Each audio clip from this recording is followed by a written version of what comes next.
Bueno, seguimos con la segunda parte de estas clases de enfermedades intersticiales, en donde vamos a hablar de los diagnósticos diferenciales entre estas enfermedades.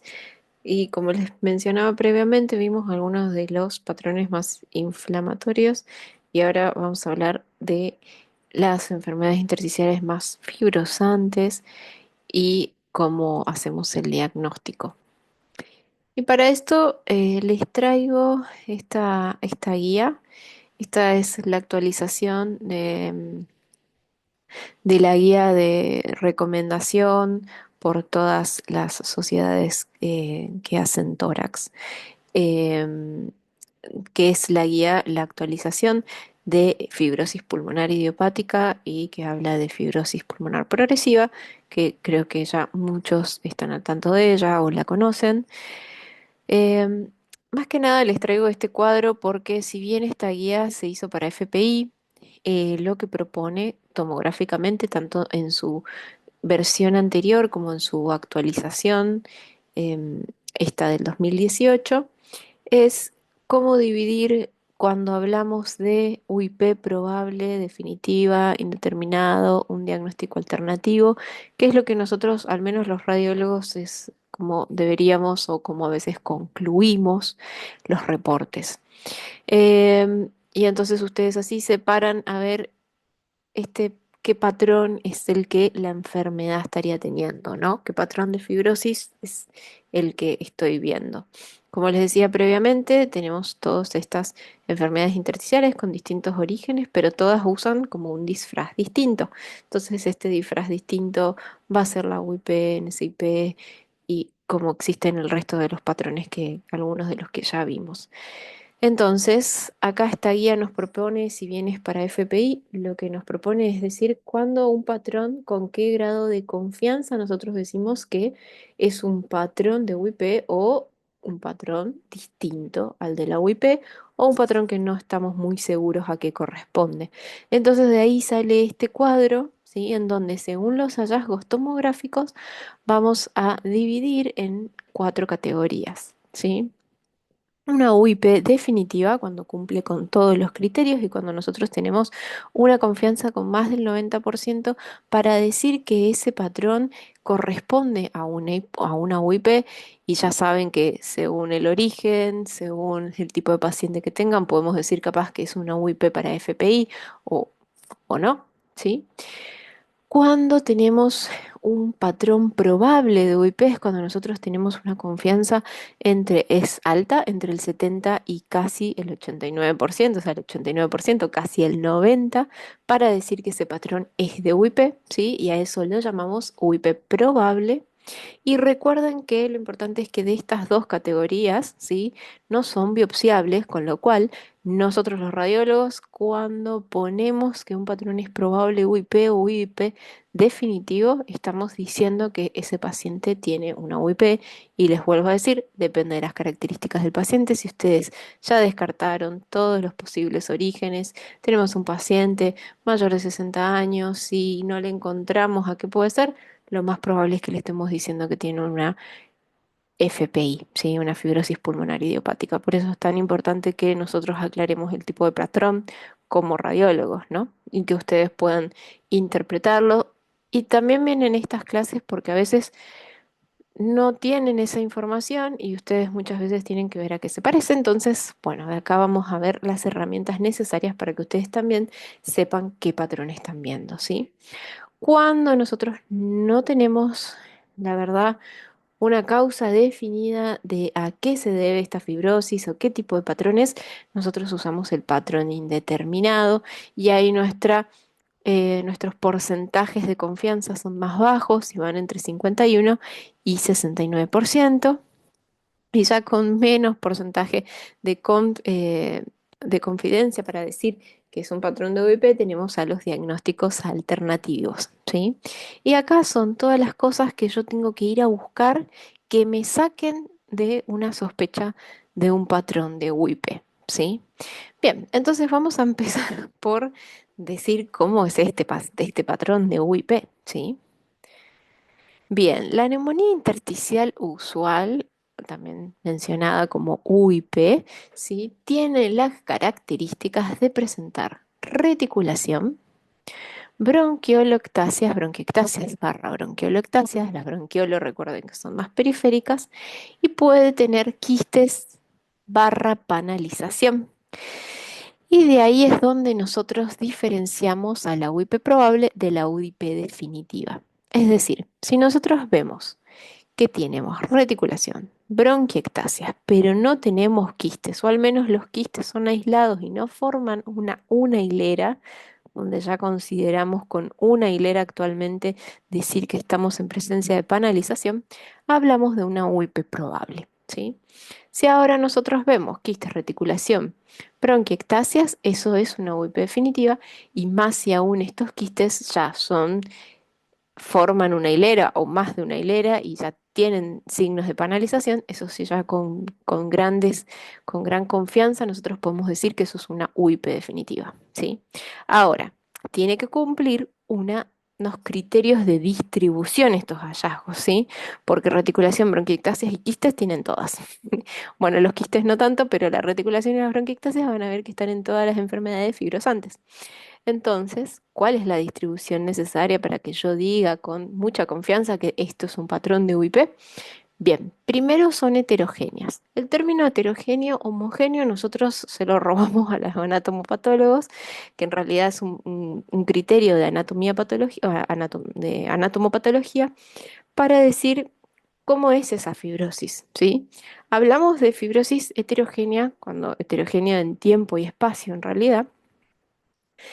Vemos que en un mismo corte veo un signos de fibrosis incipiente, pulmón normal, con signos de fibrosis avanzada. Entonces, ver que en un mismo corte estoy teniendo distintos tipos de fibrosis, eso es heterogéneo, ¿sí? Entonces, la UIP es heterogénea. Tiene una distribución periférica, subpleural, ¿sí? Que lo voy a ver en todos los sitios donde hay pleura. Entonces, pueden ser en relación más a la pleura costal, mediastínica o diafragmática. Y acá hay que tener cuidado en los cortes axiales de no confundir con distribución peribroncovascular. Tiene un gradiente ápico basal, lo cual quiere decir que vamos a ir de menos a más hacia las bases, ¿sí? Fíjense que la distribución está en este dibujito en rojo, me muestra este gradiente ápico basal, la tomografía con los hallazgos, en donde puedo ver quistes, como les decía, reticulaciones, bronquiectasias, ¿sí? O un mínimo vidrio esmerilado que sería ese gris, ¿sí?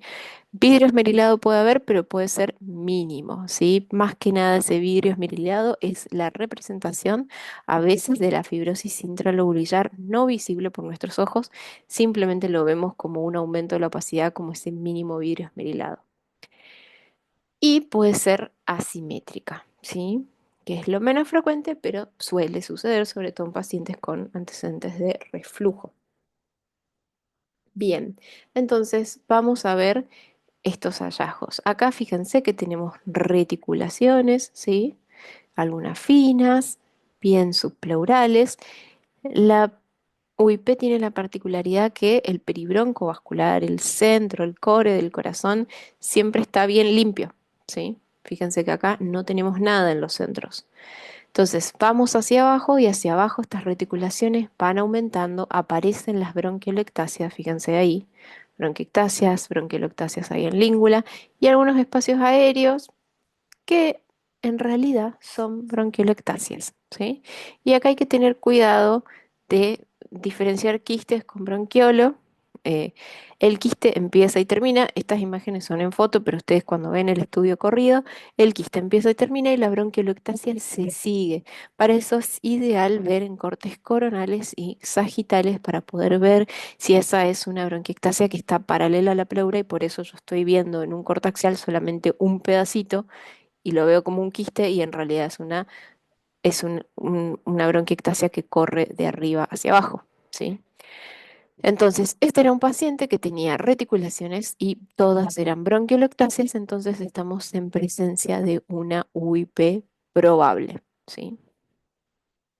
ahí lo vemos en cortes coronales, hay pérdida de volumen, fíjense que las cisuras están distintas, sobre todo la del lóbulo inferior derecho, que está como más caída, ¿sí? Vemos que hay gradiente apicobasal con todas estas son bronquiectasias y lo que yo les decía, a veces las bronquiectasias tienen este curso de arriba abajo y cuando yo hago cortes en el axial pueden parecer quistes y no serlos, ¿sí? Por eso hay que tener mucho cuidado. Acá vamos a ver otro paciente, también mucha reticulación, bronquiectasia, ¿sí? Pareciera algún quiste aislado. Y acá la comparación 2021-2023 de este paciente. Hasta acá, 2021, previamente podíamos hablar de UIP probable, ¿sí? No teníamos al menos una hilera de quistes. Si este llegara a ser un quiste, es aislado. No tengo una hilera que formen tres más quistes seguidos que me formen una hilera y que pueda decir que son panalización, que forman panalización. Entonces, 2021 tenemos estos y fíjense en el 2023.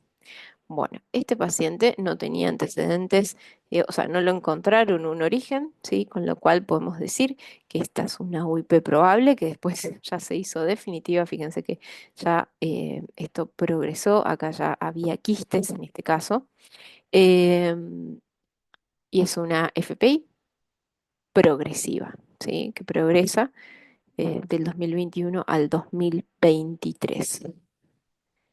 Bien. Em, Entonces, queda claro qué diferencia hay entre UIP definitiva, probable, es la presencia más o menos de quistes, ¿sí? Indeterminada, como les decía, es la fibrosis que no sugiere ninguna etiología y puede tener una distribución difusa, a veces sin predominio subpleural, y se caracteriza por tener a veces retículo, a veces un poco de vidrio esmerilado, y entonces cuando yo no tengo muy claro, ¿sí? Porque a veces la UIP indeterminada también puede ser una fase muy inicial eh, de la UIP. Cuando tengo por ahí solamente retículo y puede ser tanto una NSIP como una UIP, por ahí la puedo dejar como indeterminada. Eh, pero a veces, bueno, la UP generalmente siempre va a tener este predominio subpleural y acá vemos más que nada una distribución difusa, pero que no tenemos una etiología. Y fíjense que acá tenemos engrosamiento de septos, que son bien reticulares, con un poquito de vidrio esmerilado. El centro no está 100% libre porque hay algunas reticulaciones, o sea que no puedo decir que es con seguridad una NSIP. Voy teniendo, sí, más hacia abajo es un poco, es heterogénea porque si se fijan hay zonas libres, hay zonas de menor fibrosis y otras de más fibrosis, pero también tengo un sector más central y esto no es homogéneo, no me alcanza para decir que es una NSIP, quedaría como indeterminada. Y ahora entonces, ¿cuándo decimos que es alternativa? Alternativa es cuando yo encuentro hallazgos que me sacan de decir que eso es una UIP, pero sí puedo decir a qué me parece, ¿sí? ¿Cuáles son estos hallazgos? Ejemplo, si predomina el vidrio esmerilado o la consolidación, yo voy a pensar en componentes más inflamatorios por ahí.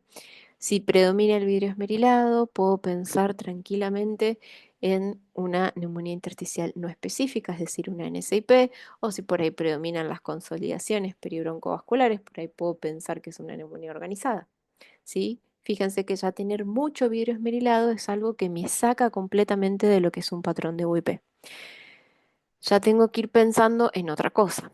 El patrón de mosaico que me habla de atrapamiento aéreo, ¿sí? Esto va a ser mucho más frecuente de ver en la neumonitis por hipersensibilidad, con lo cual a mí me va a sacar un poco de la UIP. Y acá paréntesis, porque la UIP, los pacientes con UIP, generalmente son fumadores, con lo cual pueden tener atrapamiento aéreo, ¿sí? Pero vamos a ver que la neumonitis por hipersensibilidad tiene otra distribución. Si veo quistes, si veo nódulos, ¿sí? Todos estos hallazgos me sacan de la UIP y tengo que pensar en un diagnóstico alternativo, ¿sí? La distribución peribroncovascular, el respeto subpleural, que la distribución sea homogénea, porque hasta ahora hablamos de que la UIP era heterogénea, la NSIP es homogénea, la neumonitis por hipersensibilidad, ojo que es heterogénea, ¿sí? El predominio superior y medio y la distribución perilinfática son todas cosas que me tienen que sacar de pensar que eso es una UIP. Y acá vamos a los ejemplos. Vidrio esmerilado, respeto subpleural, engrosamiento de septos, bronquiectasias, esto es una NSIP. Vamos acá. Tenemos bronquiectasias con algunos retículos, vidrio esmerilado y se me arman tres densidades. Una densidad más alta, una densidad más baja y una densidad intermedia. Esto es una neumonitis por hipersensibilidad. Ya lo vamos a ver también. Y acá fíjense que ya vemos consolidación peribroncovascular, por lo cual esto no es una UIP y ya estamos hablando de un diagnóstico alternativo, por ahí podemos pensar en una neumonía organizada, y la presencia de quistes, ¿sí? Como ya lo vimos con poco de vidrio esmerilado, por ahí me hace pensar más en una LIP. Y ahora vamos a la neumonía intersticial no específica, y acá lo que predomina el vidrio esmerilado. Importante saber que la NSIP tiene dos fases, una celular, otra fibrótica. Entonces la NSIP celular no tiene fibrosis, predomina el vidrio esmerilado. La NSIP fibrótica va a tener hallazgos de fibrosis que pueden ser bronquiolectasias, retículo, pérdida de volumen, ¿sí? Más vidrio esmerilado. Em, la distribución puede ser entre subpleural y peribroncovascular, ¿sí? A veces el peribroncovascular nos ayuda bastante, cuando es solamente subpleural es un poco más difícil. Es homogénea, lo cual quiere decir que voy a ver siempre lo mismo, ¿sí? La mismo grado de fibrosis, ni más ni menos de un lado, ni del otro, ni en el mismo corte. Es muy homogénea, ¿sí? El respeto subpleural que cuando está nos da una ayuda bárbara, pero lastimosamente está solamente en el 30% de los pacientes, con lo cual no es algo que podemos solamente decir, ah, bueno, tiene respeto subpleural. Si no tiene, también puede ser una NSIP. Y puede ser difusa siempre con un predominio basal, ¿sí? Entonces, veamos que la distribución es más que nada a veces subpleural, pero también puede ser peribroncovascular. Ahí fíjense que vemos un poquito de retículo, como un poquito de vidrio esmerilado. Em, Pueden ver ese vidrio esmerilado que sería lo gris. Espacios aéreos a veces los hay, ¿sí? Nodulillos también pueden haber, no es lo más frecuente, ¿sí? Lo más frecuente es, como les decía, el vidrio esmerilado, la reticulación y las bronquiectasias, que a veces son bastante centrales, con bronquiolectasias también. Acá fíjense que es un paciente como el que veíamos antes, mucho vidrio esmerilado, pero ese vidrio esmerilado tiene respeto subpleural. Hay bronquiectasias, pero lo más importante es que hay reticulación. Entonces, esto es un patrón mixto, o sea, hay vidrio esmerilado que puede ser inflamatorio, fíjense acá que es más de llenado alveolar, qué distinto que es este vidrio esmerilado que tiene engrosamiento de septos, que ese vidrio esmerilado hay que ver si retrograda con un tratamiento adecuado. En estos pacientes es cuando a nosotros nos da el desafío de decir, bueno, este virus esmerilado que vemos, ¿es inflamatorio o es por fibrosis intralobulillar? Generalmente el de la fibrosis intralobulillar va asociada a sectores con retículo, y el vidrio esmerilado más alveolar es como más, así como más gordito, o como que no tiene sectores de fibrosis. Pero bueno, eso para nosotros los radiólogos es un rol que hay que cumplir y que a veces es difícil decir con certeza si es inflamación y si eso con inmunosupresores o con el tratamiento adecuado va a revertir o va a quedar para siempre. Es un desafío realmente. Bueno, fíjense que acá tenemos otro paciente. Este paciente es muy distinto al que les mostraba previamente.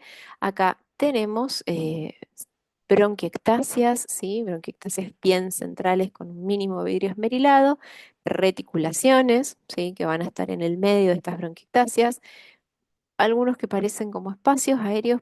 La NSIP no es de tener tantos espacios aéreos quísticos, pero a veces se pueden ver, ¿sí? Y hay mucha pérdida de volúmenes y sobre todo es bien peribroncovascular. Fíjense que es bien central a diferencia de la UIP y es bastante homogénea, ¿no? Su fibrosis es lo mismo en los dos lados, como que no hay sitio de más menos, es como muy parecida. Y bueno, esta es una NSIP fibrótica. Acá lo vamos a ver en los cortes coronales. Fíjense cómo están elevados los de diafragma por la pérdida de volumen que les mencionaba y cómo están todas agrupadas esas bronquiectasias con esa disminución de volumen que, bueno, son los signos directos de pérdida de volumen, ¿no? Como les decía previamente. La neumonitis por hipersensibilidad fibrosante, recuerden que puede tener su etapa aguda con opacidades centrolobulillares, áreas de atrapamiento aéreo, áreas en vidrio esmerilado, ¿sí? Esto lo pueden seguir según las guías. Hay guías, hay una guía actual de neumonitis por hipersensibilidad en donde me da criterios para decir si es compatible o definitiva. Pero básicamente lo que tenemos que tener, como para que tengan una idea y no extendernos tanto en esto, es que tenemos que tener enfermedad del parénquima y enfermedad de la pequeña vía aérea, ¿sí? Enfermedad del parénquima lo vamos a ver con el patrón en mosaico, lo vamos a ver con el vidrio esmerilado, ¿sí? La enfermedad de pequeña vía aérea se representa por opacidades centrolobulillares, con árbol en brote o no, o centrolobulillar más que nada y con el atrapamiento aéreo, ¿sí? El atrapamiento aéreo es lo que yo confirmo en la expiración, ¿sí? Nosotros en la inspiración hablamos de un patrón en mosaico. En la expiración, cuando confirmo que ese mosaico es por atrapamiento aéreo, hablo de atrapamiento aéreo, ¿sí? Eso es algo importante para tener en cuenta. No podemos hablar de atrapamiento aéreo en inspiración, sí podemos suponer que puede haber atrapamiento aéreo, pero lo correcto es hablar de atrapamiento aéreo cuando tenemos la expiración confirmada. Y cuando tenemos el patrón en mosaico, hablamos del patrón en mosaico, ¿sí? Eso a veces cuando le sumamos enfermedad de parénquima, enfermedad de pequeña vía aérea y le sumamos fibrosis, es la neumonitis por hipersensibilidad fibrosante. Y eso me lleva a lo que va a ser descrito como el signo de las tres densidades, ¿sí? Que es que van a haber zonas más blancas que corresponden a áreas de fibrosis, de vidrio esmerilado, áreas más grises, ¿sí? Que corresponden a las áreas de parénquima normal y áreas geográficas bien radiolúcidas, bien oscuras, que corresponden a áreas de atrapamiento aéreo. Este signo de las tres densidades en inspiración es altamente sugestivo de neumonitis por hipersensibilidad. ¿Sí? Bien, entonces, la distribución puede ser subpleural o peribroncovascular, siempre tiene predominio más que nada superior o medio. A ver, es lo ideal tenerlo, pero no siempre. Muchas se generan más que nada con predominio basal. No les voy a mentir, en la experiencia es eso. Y tiene un patrón, como decía, de distribución heterogénea como la UIP. Y a veces, de hecho, hay veces que la neumonitis por hipersensibilidad se superpone con hallazgos de UIP y bueno, es bastante difícil decir a quién corresponde, ¿sí? Pero bueno, esos son desafíos que tenemos a veces los radiólogos. Y acá les muestro este caso de la paciente que tenía bronquiectasias con vidrio esmerilado, ¿sí? Vamos a ver que hay un patrón en mosaico, sobre todo en las bases. Fíjense que hay áreas más claras y áreas más radiolúcidas, con vasitos más chiquitos, comparado con los vasos de las áreas en vidrio esmerilado, con lo cual hablamos de que hay áreas en mosaico y hay áreas que son más en vidrio esmerilado, ¿sí? em, Sobre todo, como les decía, en las bases. Entonces, tenemos pequeña vía aérea porque tenemos mosaico, tenemos fibrosis. Vamos a ver la expiración, perdón, esta es la expiración, esta foto que se ve acá como más movida. Esta es la expiración, disculpen. Y confirmamos que hay áreas de atrapamiento aéreo, entonces, sumado a todas estas cosas, tenemos una neumonitis por hipersensibilidad fibrosante. Y vamos a otro caso en donde también tenemos fibrosis con engrosamiento de septos un poco más gruesos, más irregulares, bronquiectasia, sectores de consolidación. El predominio, fíjense que es más superior y medio, ¿sí? Ahí vemos lóbulo medio y língula con, fíjense que se ven áreas bien en mosaico, áreas más blancas, áreas más oscuras, más grises. Lo mismo se ve en su representación de corte coronal. Entonces acá podemos hablar de las tres densidades, áreas blancas, áreas más bajas, bien radiolúcidas, y áreas más grises de parénquima normal. Esto en la fase expiratoria, vamos a ver que fíjense cómo está la tráquea. Hay áreas de atrapamiento aéreo, entonces si sumamos tres densidades, patrón en mosaico, atrapamiento aéreo, esto es una neumonitis por hipersensibilidad. Y por último, hablando de una de las idiopáticas raras, que fue una de las últimas a entrar en clasificación, no quería dejar de comentarles de la fibrolastosis pleuroparenquimatosa, ¿sí? Que es una afección de la pleura y del espacio subpleural, en donde se van a representar en la tomografía como engrosamientos irregulares que van como metiéndose de afuera hacia adentro del parénquima. Predominan generalmente biapicales y a veces los podemos confundir con hallazgos secuelares, con el apical cap, que nosotros por ahí ya lo habrán escuchado. Pueden confundirse con estas secuelas que generalmente se ven en los ápices pulmonares por envejecimiento, por isquemia, por enfermedades infecciosas que se pueden generar, ¿sí? Pero esto es muy distinto porque se va viendo que se va metiendo, ¿sí? De afuera hacia adentro en el pulmón, engrosa las cisuras y se extiende un poco más allá de los ápices, hacia la parte, como hacia la parte posterior de los lóbulos superiores. Y eso deriva en una pérdida de volumen de los lóbulos superiores, que también esa pérdida de volumen se puede ver también con un signo muy frecuente que es la escotadura esternal, que es como un notch que se ve como adelante del esternón, ¿sí? Esta depresión también la pueden ver, ojo, en pacientes muy delgados, pero los pacientes delgados no van a ir acompañados de pérdida de volumen, ¿sí? Recuerden que la fibrolastosis pleuroparenquimatosa además les va a dar cambios en el funcional respiratorio.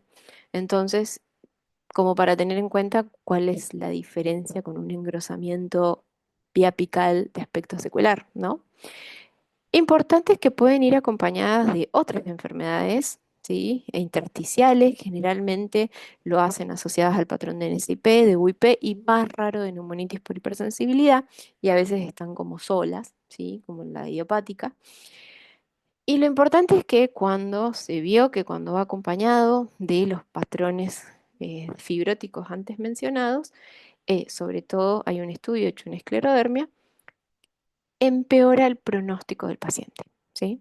Entonces, por eso es importante a veces reconocer estos componentes de fibrolastosis pleuroparenquimatosa. La distribución es periférica, el predominio superior vía apical, con esto de que les decía, se extienden hacia los sectores posteriores de los lóbulos superiores, sectores posteriores anteriores, más que nada posteriores, y hacia las cisuras. Y acá vamos a ver un caso, como se ven estos engrosamientos irregulares, pleurosubpleurales, que se van como metiendo en el pulmón. Además van asociados de otros hallazgos intersticiales. Fíjense que hay reticulaciones, hay bronquiectasias con predominio también inferior, peribroncovascular, esto no se parece a una UIP. Este paciente nosotros cuando lo vimos en el comité, este es pacientes del comité del Güemes, del Sanatorio Güemes, ahí lo habíamos catalogado primero como indeterminada y después, bueno, fue evolucionando más a la fibrolastosis que fue progresando en el tiempo. Fíjense que ahí se ve la escotadura, ¿sí? Y la pérdida de volumen, como les decía, de los lóbulos superiores la van a ver porque se agrupan las estructuras broncovasculares, ¿sí? Lo van a ver, y las cisuras mayores van a ver que arrancan antes de lo habitual, ¿sí? Entonces ahí vemos que hay pérdida de lóbulos superiores y en el plano coronal van a ver que se va metiendo, como les decía, de afuera hacia adentro del pulmón. Y bueno, creo que esto no, no es lo último.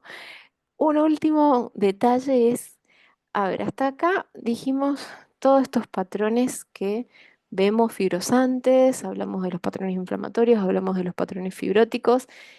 Y hablando de patrones fibróticos, ¿cuándo hay alguna forma que yo tengo de decir esta UIP, esta NSIP, me parece que puede venir por un origen autoinmune? Pues sí las hay. Y hay descrito, vamos a ver algunos signos, ¿sí? Pero bueno, previamente les muestro este cuadro como para que vean que tenemos estos distintos patrones de los que hablamos, estos distintos disfraces que tienen, como les decía, las enfermedades intersticiales y que se pueden poner el mismo. Y si se fijan, por ejemplo, la artritis reumatoidea lo hace más frecuentemente con el patrón de UIP, la esclerosis sistémica lo hace más que nada con la NSIP, como también la polidermatomiositis, que también hacen neumonía organizada y a veces esas dos entidades se pueden solapar. El Sjögren, que hace más que nada una LIP o que también puede tener una neumonitis intersticial no específica. Entonces, estos son las distintas patrones que usan estas enfermedades, ¿sí? Que ya los vimos. Pero bueno, entonces yo cuando pienso que un patrón de UIP o de NSIP, que son los más frecuentes, están asociadas a enfermedades de tejido conectivo, ¿sí? Y entonces acá están estos cuatro signos que se describieron en estos artículos, en donde compararon con pacientes con FPI. Y vieron que los que estaban asociados a enfermedad de tejido conectivos tenían quistes, ¿sí?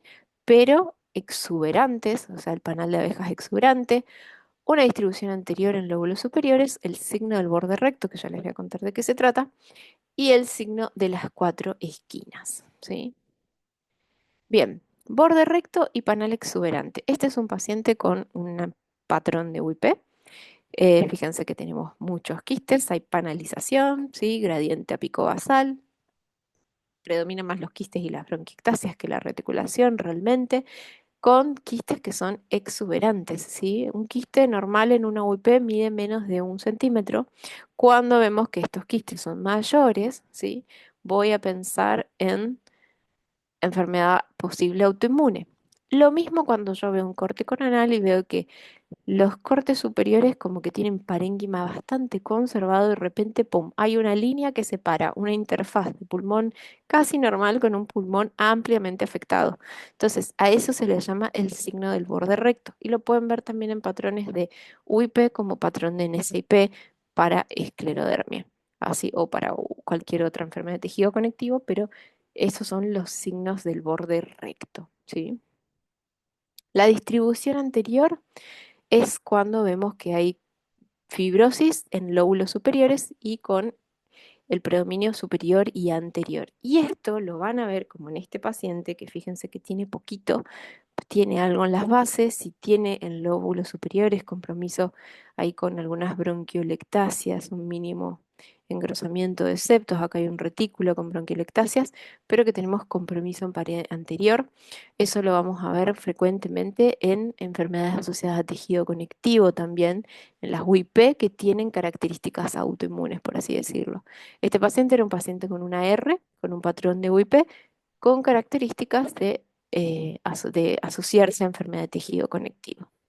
Y el signo de las cuatro esquinas, que también lo van a ver en cualquiera de en cualquiera de estos patrones, pero que corresponde a la afectación de los segmentos anteriores de los lóbulos superiores y los apicales de los inferiores, conformando como cuatro esquinas, ¿sí? Esto en el corte, fíjense, sagital, lo ven hacia adelante y hacia el sector de atrás, está más que nada descripto para la esclerodermia. em, pero, o sea, y en el patrón de NSIP, así que cuando ustedes ven que hay compromiso de las cuatro esquinas, también sospechen de que hay una enfermedad de tejido conectivo atrás de esto. Y bueno, espero que este desafiante mundo de las enfermedades intersticiales haya sido, bueno, estas clases hayan sido una aproximación a este mundo. Y bueno, espero que hayan entendido, que les haya servido. Y si no, nos veremos en el práctico y podrán resolver muchas consultas que probablemente tengan. Bueno, muchísimas gracias por su atención y nos vemos.